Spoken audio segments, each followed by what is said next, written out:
A história começa dentro do Palácio Real, onde um jovem garoto chamado Van acorda do nada com uma grande cama ali e levanta as mãos diante do rosto. Ele se sente confuso, inquieto, se perguntando por que suas mãos parecem tão pequenas e fracas. É então que a verdade começa a se infiltrar lentamente na sua mente. E ele percebe que foi reencarnado da sua antiga e miserável vida. Numa vida anterior, Van levava uma existência monótona e vazia. Trabalhava num emprego sem futuro, que pagava muito mal, mal o suficiente para cobrir só o aluguel e as contas bancárias, e todos os dias pareciam iguais, né? Sua vida era cheia de estresse, tédio, arrependimento, mas por alguma razão o universo decidiu dar a ele uma segunda chance e trouxe para outro mundo. Ele renasceu como jovem senhor de uma vila remota ali. Então Van desce cuidadosamente da cama e sobe embora. Prédios altos, vastas terras, o céu tranquilo, tudo se estende diante dele. Só que antes que ele possa apreciar a paisagem por muito tempo, a sua criada Tio corre até ele em pânico e manda que ele desça imediatamente, dizendo que aquilo é perigoso. Afinal de contas, Van deveria ter apenas 2 anos de idade naquele momento. Por isso, Tio congela em choque quando ele responde calmamente usando palavras claras avançadas. Ouvindo sua própria voz, Van percebe que de repente possui memórias do tempo que ele já passou vivendo nesse mundo. E essas lembranças se misturam às memórias da vida passada no Japão, confirmando completamente que ele agora é reencarnado. Cerca de 1 hora depois, Van se senta para jantar com o seu pai e seus irmãos. O ambiente está silencioso, preenchido por um clima estranho e constrangedor. Depois de alguns longos minutos, o pai de Van, Jalpa, ele decide quebrar o silêncio perguntando ao seu filho, Jart, o que ele pretende estudar naquele dia. Jart fez uma breve pausa antes de responder que irá estudar fogo, que seria magia e também informações de batalha. Em seguida, Jalpa fez uma pergunta ali para o seu terceiro filho, e responde que também vai estudar magia. Por fim, Jalpa se volta para Van e pergunta o que ele irá estudar. Van responde que honestamente, dizendo que ainda tem muita coisa que ele não entende, então deseja primeiro aprender sobre a história e a cultura do país. Os irmãos estremecem de incredulidade ouvindo a sua resposta. Eles não conseguem entender como que o seu irmão de só 2 anos soa muito mais inteligente do que eles. Jalpa então cai na gargalhada e admite que está impressionado com a inteligência e o potencial de Van, de sua idade tão jovem. Ele compartilha que tem grandes expectativas de que Van herde a forte talento da magia do fogo, assim como ele e a mãe de Van também. Jalpa explica que o teste de aptidão mágica nesse mundo, aptidão mágica é tudo. A magia se divide principalmente em 4 elementos: fogo, água, vento e terra. Mesmo que outros tipos de magia existam, qualquer magia fora desses 4 elementos é fortemente desprezada. Depois do café da manhã, Van então vai para a sala de estudos, onde as criadas lhe dão uma explicação simples sobre a vida e a sociedade, como que funcionam nesse mundo. Assim que terminam de falar, o mordomo já caiu uma grande pilha de livros sobre a mesa de Van. Esse mordomo é um cara excepcionalmente habilidoso, que serviu o pai de Van por muitos anos. Ainda assim, o Van sente muito medo dele. Sparta diz que ele já sabe que Van começou a aprender a ler e fazer contas simples, então pergunta de onde que ele progrediu. E aí o Van admite honestamente que ele ainda não consegue ler direito, né? E que em matemática ele só sabe somar e subtrair.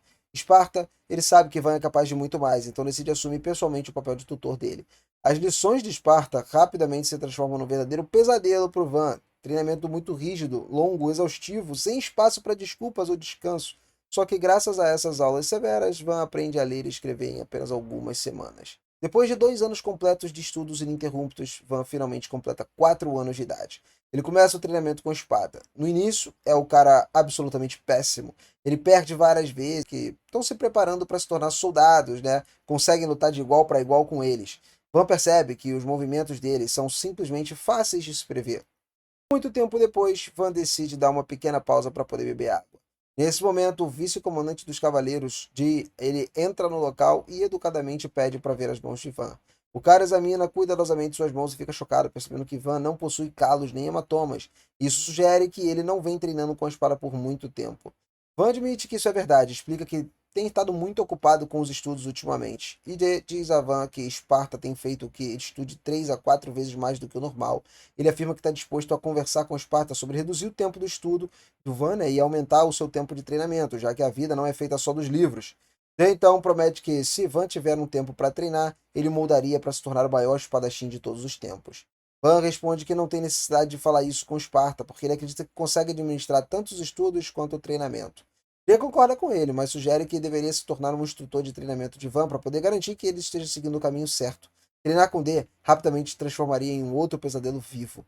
D submete Van aos exercícios extremamente intensos, com quase nenhum tempo de descanso. Mesmo assim, Van não pode. Pela primeira vez na vida, ele sente uma sensação de realização, né, que nunca teve na vida passada. E com essa percepção, Van decide que vai aproveitar uma vida divertida e significativa nesse novo mundo. Um ano depois, ele completa 6 anos de idade. E a essa altura, a rotina interminável de estudar e treinar, um após o outro, começa a parecer entediante e exaustiva. Ele percebe que as coisas, se continuarem desse jeito, nunca iam trazer uma vida para ele, a vida nunca ia ser divertida, como ele prometeu a si mesmo. E a partir desse momento, o Van decide que vai começar a agir como uma criança normal e passar o tempo se divertindo. Certo dia, ele diz à criada que quer sair para brincar. Assim, ela leva ele ao mercado. Ivan fica maravilhado com a quantidade de pessoas diferentes, sons, itens, tudo sendo vendidos ao seu redor. Enquanto ele caminha pelo mercado, o Van ele se distrai ali com um enorme edifício conhecido como a Câmara do Comércio Mary. Enquanto observa o prédio, admirado com a cena perturbadora, de repente se desenrola nas proximidades.